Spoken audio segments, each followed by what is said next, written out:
Endeavor's plans for WWE NXT as a third official brand have been revealed, with their aim to defeat AEW Dynamite more regularly and compete with AEW's flagship show moving forward. Details on that, plus Brock Lesnar reportedly joins the list of injured talent in WWE right now, joining Roman Reigns with names that were injured during their SummerSlam matches. How does WWE view Cody Rhodes 4 months after his WrestleMania 39 defeat against Roman Reigns? We'll let you know how. The Dyad reportedly is set to leave WWE NXT when their contracts expire in just a few months' time. What are WWE's plans moving forward with the women's tag team titles? We've got details on that, plus how does WWE view Gable Stevenson, and why is nobody talking about him following his, what some would describe as, disastrous in-ring debut?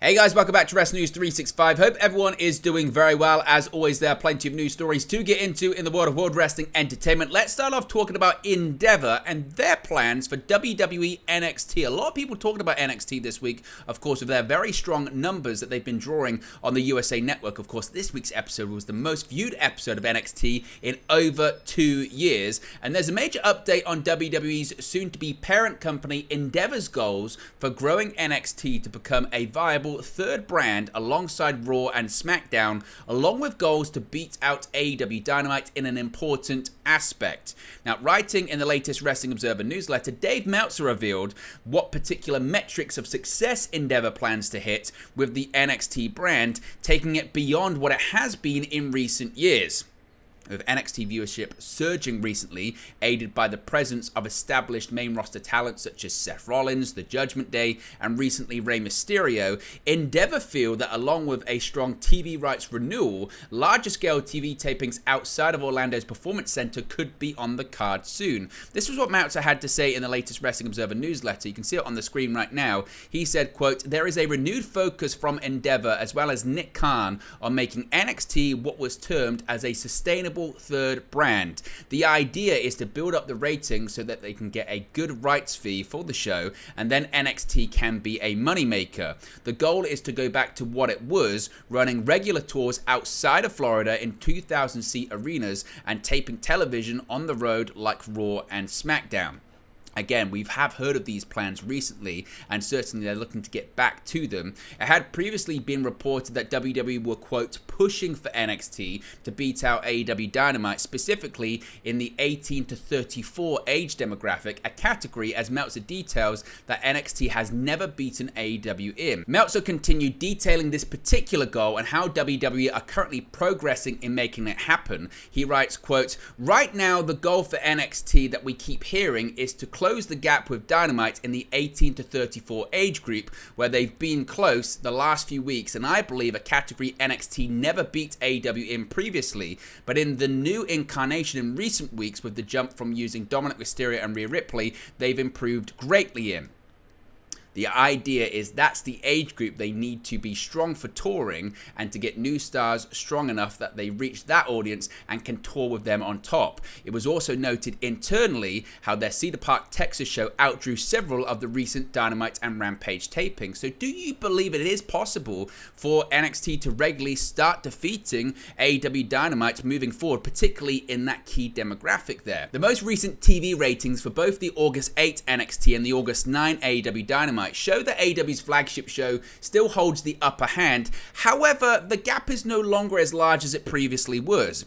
NXT this week on August 8 scored 776,000 viewers overall, with a 0.23 in the 18 to 49 demographic, while Dynamite 24 hours later on August 9 scored 846,000 viewers and a 0.29 rating in the 18 to 49 demographic. So certainly food for thought there. Now, over 2 years removed from the Wednesday Night Wars between AEW Dynamite and NXT, the two leading pro wrestling companies in the world are set to go head-to-head once again in October.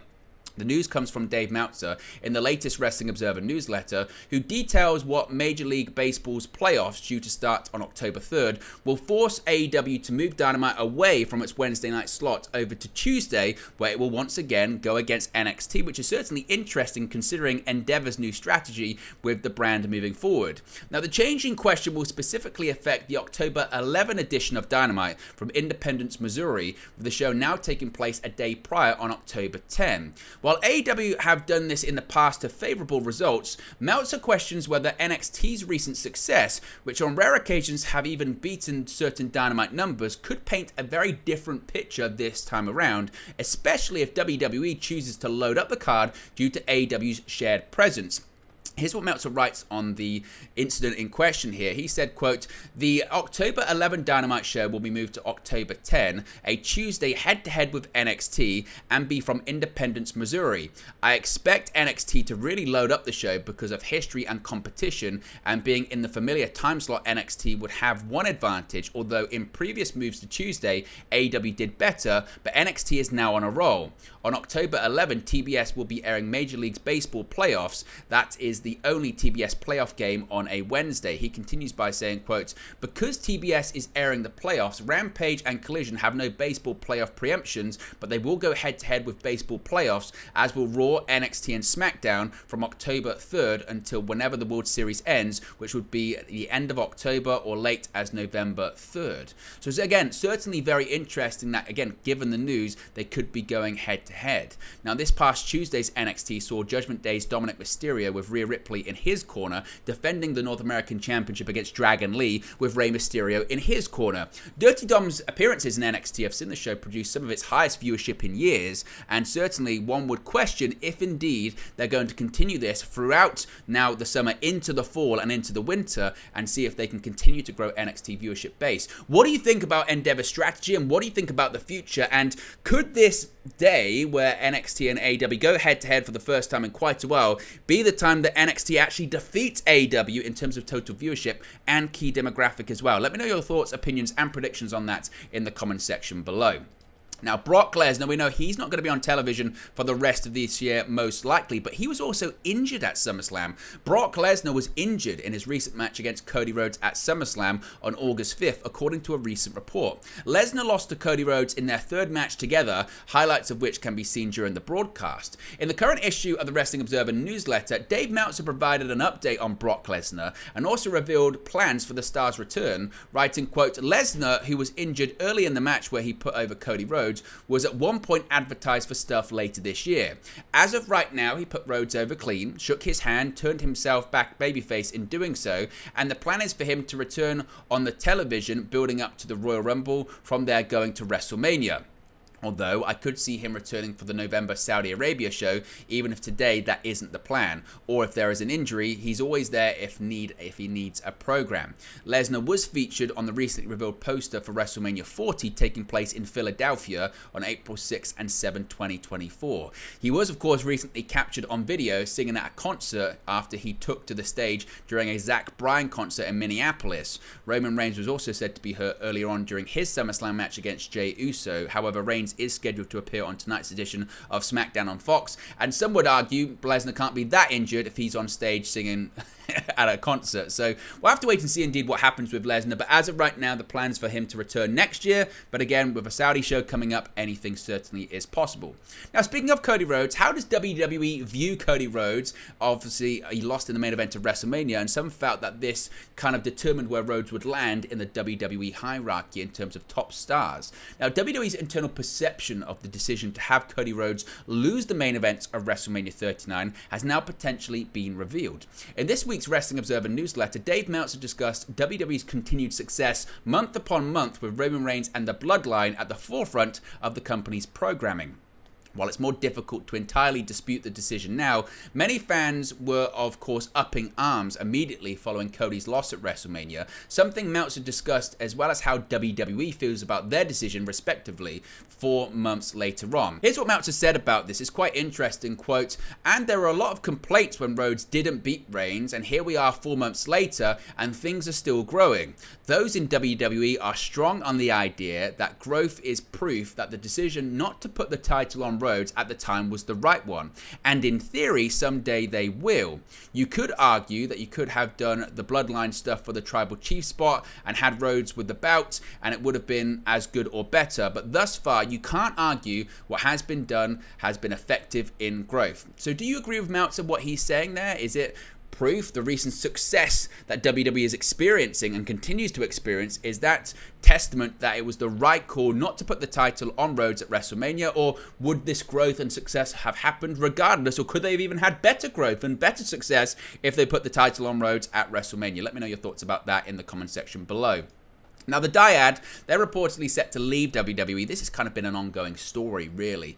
Now, following previous reports, Reed and Fowler, that being Jagger Reed and Rip Fowler, confirmed in April that WWE had denied their release requests. Since then, the duo have been used more prominently on NXT television, with Reed and Fowler even defeating top prospects like Julius and Brutus Creed in a Loser Leaves NXT bout on July 4th. Per Dave Meltzer in the latest edition of the Wrestling Observer newsletter, it is still believed that the duo will leave WWE when their contracts expire on October 14. Meltzer writes, quote, "The belief is that Jagger Reed and Rip Fowler, the Dyad, are still leaving when their contracts expire. The expiration date is October 14. The duo, previously known as the Grizzled Young Veterans, both made their WWE debuts as part of the NXT UK brand.